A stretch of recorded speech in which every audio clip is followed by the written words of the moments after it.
Hello बच्चों, let's see the question. Three lines AB, CD, EF meets at the point O, forming angles as shown in the figure. Find the value of x, y, z and u.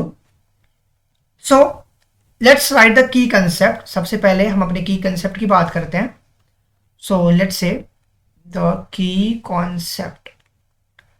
So if I say about the key concept, तो हम सबसे पहले क्या करने वाले हैं?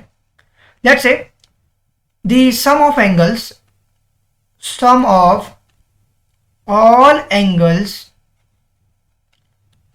formed at a complete circle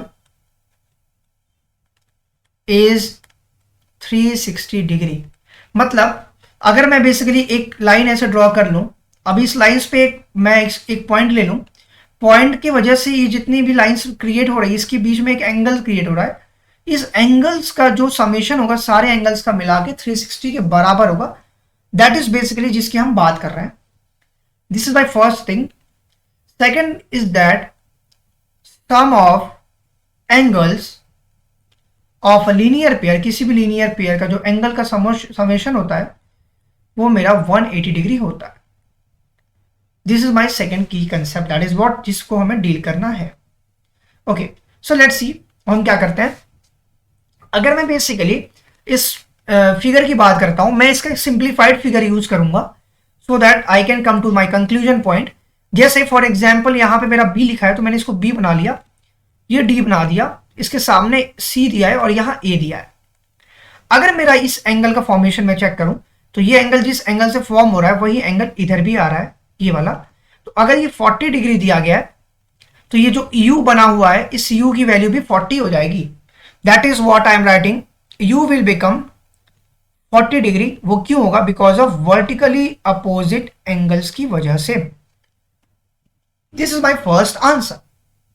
now similarly अगर मैं सेकेंड क्वेश्चन की बात करूं, इसी पॉइंट पर एक मैंने ऐसे जस्ट लाइक ये मेरा एक f ड्रॉ किया, यहां पे मेरा एक पॉइंट है दैट इज माई z.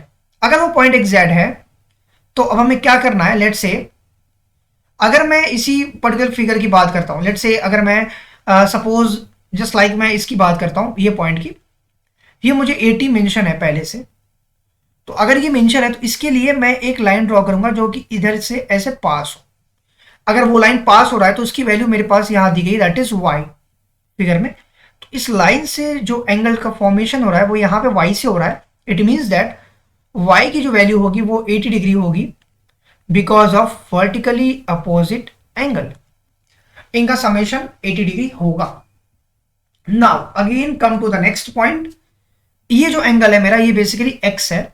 ये x जो है बेसिकली ये लाइन से जिससे क्रिएट हो रहा है वही z से क्रिएट हो रहा है. इसका मतलब x की जो भी वैल्यू आएगी वही वैल्यू मेरे पास z की आएगी. बट नाउ अगर मैं because we can write it here, क्या इंप्लाइज दैट x की वैल्यू z के बराबर होगा. क्यों? वर्टिकली अपोजिट एंगल की वजह से. नाउ अब मैं इसके सारे वैल्यूज को अगर मैं पुट आउट कर लूं यहां पर, लेट्स से इस फिगर की बात करते हैं, तो इस फिगर से जो भी वैल्यूज मेरे पास बन रही है उसको मैं लिखता हूं. ये एक जस्ट लाइक एक फिगर बनाते हैं. अब इस फिगर की मैं बात करूं, ये मेरा पॉइंट B है, ये पॉइंट मेरा A है, B से A, यहां C है, C के सामने D पॉइंट है, यहां पे कहीं ना कहीं मेरा F आएगा और F के सामने जो एक लाइन जा रही है दैट इज माई E. तो ये E जा रहा है. अब मेरे पास सारे एंगल्स की वैल्यू यहां पे मेंशन्ड है. अगर मेरे पास सारे एंगल्स की वैल्यू मेंशन्ड है तो हम क्या करेंगे, बेसिकली लेट्स से ये मेरा 80 दिया गया है और ये मेरा Z जो है, Z की वैल्यू मुझे निकालनी है. तो इस Z की जगह मैं X लिख सकता हूं क्योंकि X और Z दोनों बराबर हैं. इसके सामने भी ये X है. ये मुझे Y की वैल्यू पता हो गई, that Y is my 80 degree और ये जो मेरा U है इज माई 40 डिग्री या 40 दिया गया और ये भी मेरा 40 डिग्री दिया गया है. तो फिर से वही कंसेप्ट यूज करेंगे. क्या? जो एंगल्स बनता है किसी भी कंप्लीट सर्कल पे वो मेरा 360 डिग्री बनता है.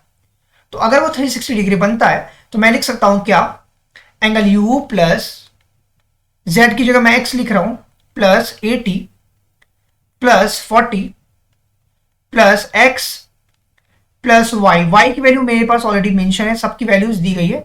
इन सभी का इक्वल जो होगा वो 360 के बराबर हो, क्योंकि ये कंप्लीट एंगल बना रहा है. किसी भी कंप्लीट एंगल या कंप्लीट सर्कल भी आप बोल सकते हो both mean the same thing, क्योंकि एक सर्कल फॉर्म हो रहा है और सर्कल का जो कंप्लीट सर्कल है that is also complete angle. u की वैल्यू 40 दी गई है, आप पुट करो u is equal to 40, x और x 2x हो जाएगा, प्लस 80 और 40 120, प्लस आपको u दिया है 40 प्लस y की जगह आप 80 पुट कर लो और सभी को 360 के इक्वलाइज कर दिया। अब नाउ 2x की जो वैल्यू होगी वो बराबर होगी 360 माइनस, अब इधर में जो वैल्यू आ रही 120 प्लस 80 200 और 240 तो यहां माइनस किया, तो इंप्लाइज दैट आपकी 2x की जो वैल्यू बनेगी that will become what 120 degree. Implies that आप लिख सकते हो क्या x की वैल्यू जो आएगी वो 60 डिग्री आएगी। अगर मेरे पास x की वैल्यू 60 डिग्री आई, देयरफॉर आप लिख सकते हो क्या z की जो वैल्यू बनेगी वो भी 60 डिग्री बनेगी। This is my required answer, जहां पे u मिल गया, y मिल गया, आपको x मिल गया यहां से और z मिल गया। I hope this is clear to you all. Thank you very much for watching this video.